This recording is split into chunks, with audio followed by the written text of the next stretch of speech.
नमस्कार विद्यार्थी मित्रांनो, ओएसिस स्टडी पॉईंट या यूट्यूब चॅनलमध्ये आपलं स्वागत आहे।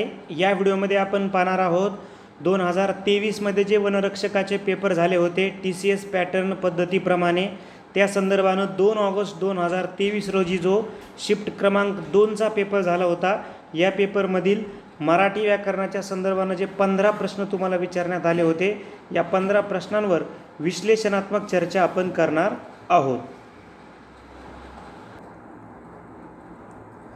आपण सेक्शन पाहणार आहोत मराठी लँग्वेज। यामध्ये फॉरेस्ट गार्डचा पेपर आहे 2/8/2023 म्हणजे 2 ऑगस्ट 2023ला झालेला पेपर, सकाळी 12:30 ते 2:30। यामध्ये शिफ्ट 2 याचा अर्थ या अगोदर एक पेपर झाला आहे याच तारखेला, तो आपण शिफ्ट 1चा पेपर स्वतंत्र व्हिडिओ बनवलेला आहे। आता शिफ्ट 2 मध्ये आलेल्या मराठीच्या प्रश्नांवर चर्चा करूयात।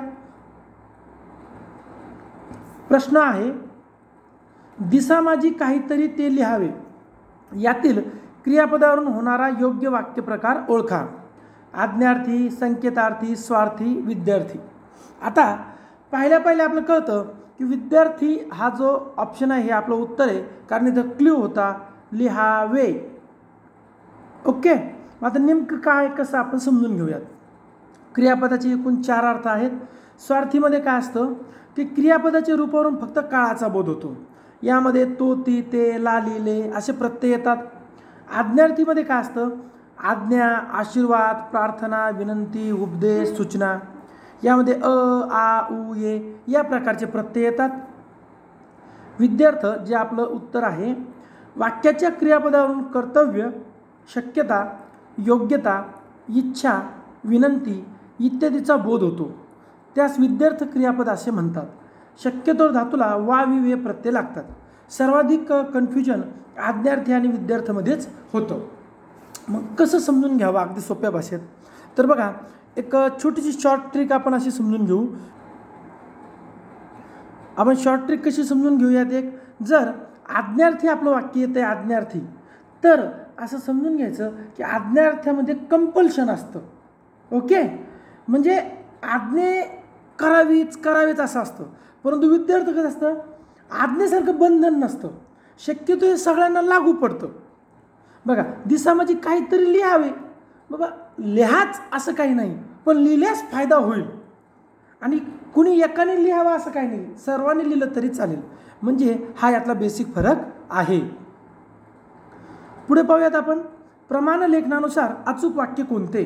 आता बघा, प्रदुर्भाव नाही, प्रादुर्भाव नाही, कारण इथे कशाचा अडचण आली आहे, इथे बघा ना, प्रादुर नाही, तर आपल्याला प्रादुर्भाव म्हणजे आपल्याला शब्दावरती प्रॉब्लेम इथं बी आहे, इथं बी आहे, म्हणजे तुम्हाला समजून घ्यायचं आहे की रचा उच्चार कुठं झाला आणि कसा झाला। बघा, इथं उच्चार बरोबर आला पण इथं उकार हुकला, इथं उकार बरोबर आला पण र हुकला, म्हणजेच र पुढे पाहिजे आणि उकार रस्व पाहिजे। आता याची तुम्हाला जर फोड करून दाखवायची तर बघा, द प्लस रस्व उ प्लस र प्लस भ प्लस आ, जेव्हा र हा व्यंजन असतो आणि त्याचा उच्चार अपूर्ण असतो, तेव्हा तो समोरच्या व्यंजनावरती रफार म्हणून जातो। प्रादुर म्हणजे आपल्याला रचा उच्चार करायचा आहे, प्रादुर्भाव बरोबर। तुम्ही याला असं लिहू शकता, रचा पाय मोडलेला भा व, मग तुम्ही म्हणणार सर इथं होतं ना, तर इथे र पूर्ण आहे ना, पाय मोडलेला नाही, आणि पला काना नाही। ओके, चला पुढे पाहूयात। खालीलपैकी सामान्य नाम ओळखा। पुस्तक हेच आपलं उत्तर आहे, कारण पुस्तक काय सामान्य नाम जे एका पूर्ण गटाचं प्रतिनिधित्व करते, जसं मराठी व्याकरणाचं पुस्तक, भारताचा भूगोल, इंग्लिश व्याकरणाचं पुस्तक, हे झालं आपलं उत्तर। नर्मदा हे काय विशेष नाम, चांगुलपणा भाववाचक नाम, शौर्य भाववाचक नाम। जो मुलगा अभ्यास करेल तो पास होईल, वाक्यातील सर्वनाम जो तो काय आहे, जो आहे संबंधी सर्वनाम, तो आहे दर्शक सर्वनाम, जो तो। मीनाने बसल्या बसल्या 2 कपडे शिवले, वाक्यातील क्रियाविशेषण ओळखा। कपडे कसे शिवले, तर बसल्या बसल्या. बरोबर आहे. बस या मूळ धातूपासून धातुसाधित क्रियाविशेषण बनले, बसल्या बसल्या. Option number 1. कुऱ्हाडीचा दांडा गोतास काळ म्हणीचा अर्थ. बघा, गोत म्हणजे आपले सगळे सोयरे संबंधी आणि काळ म्हणजे त्यांनाच धोकेदायक ठरणारा. म्हणजे कसं, आपल्याच माणसाच्या नाशाला जे कारणीभूत ठरतात त्यांना.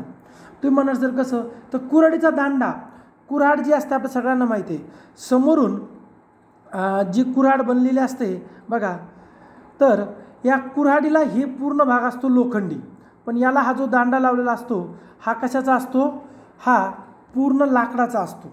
म्हणजेच काय, लाकडाच्याच दांड्यानं पूर्ण लाकूड जमातच, म्हणजे लाकूडच आपण तोडतो, पूर्ण जंगल तोडू शकतो. म्हणून आपल्याच माणसाच्या नाशाला कारणीभूत होणे. प्रशस्त या शब्दाचा विरुद्धार्थी शब्द ओळखा. प्रशस्त, मग आता प्रशस्तच्या विरुद्ध म्हणलेत ना आयस्पेस. आता प्रशस्त आणि आयस्पेस हे सारखंच झालं ना. आपण म्हणलो आयस्पेस जागा आहे, प्रशस्त जागा आहे, त्याच्या विरुद्ध अप्रशस्त म्हणजे कमी, संकुचित असं.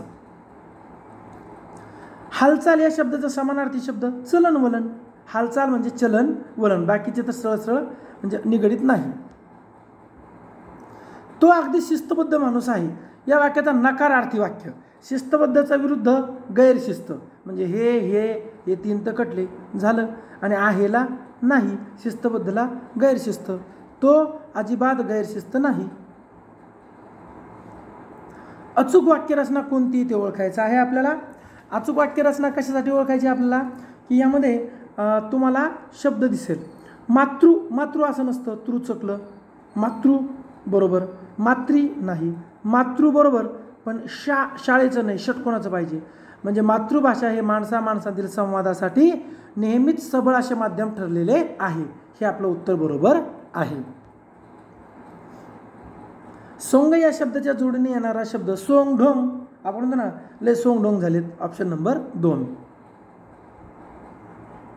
पुढे आहे हातावर तुरी देणे. हातावर तुरी देणे म्हणजे काय, तर सहजगत्या फसवणे. आता तुरीची डाळ शिजणे असं नाही, हातावर पोट असणे नाही, आणि जेवायला वाढणे हे तर बिलकुलच नाही. त्यांच्या घरात आंब्यांच्या टिंबटिंबचा घमघमाट सुटला होता. रिकाम्या जागी योग्य समूहवाचक शब्द ओळखा. तर त्यांच्या घरात आंब्यांच्या आढीचा घमघमाट सुटला होता. आढी म्हणजे पिकत घातलेले आंबे. घोस फळांचा ढीग, द्राक्षांचा घोस, चळत नाण्यांची चळत, घड केळ्यांचा घड.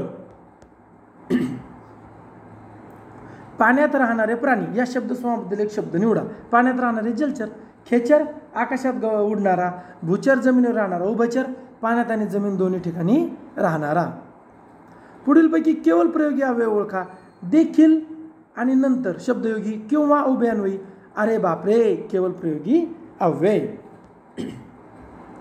बघा, अशा प्रकारे आपण 2 ऑगस्टची 12:30 ते 2:30 शिफ्ट 2 मधील मराठीच्या स्वतंत्र प्रश्नांवर चर्चा केली आहे. शिफ्ट 1चे सुद्धा आपण स्वतंत्र व्हिडिओ बनवलेला आहे. तुम्ही आपल्या ओएससी स्टडी पॉईंट या टेलिग्राम चॅनलला गेलात की तिथे तुम्हाला प्लेलिस्ट मिळून जाईल. व्हिडिओ आवडला तर लाईक करा, आपल्या मित्रांना शेअर करा. त्याचबरोबर ओएससी स्टडी पॉईंट हे यूट्यूब चॅनल सबस्क्राईब करा. धन्यवाद.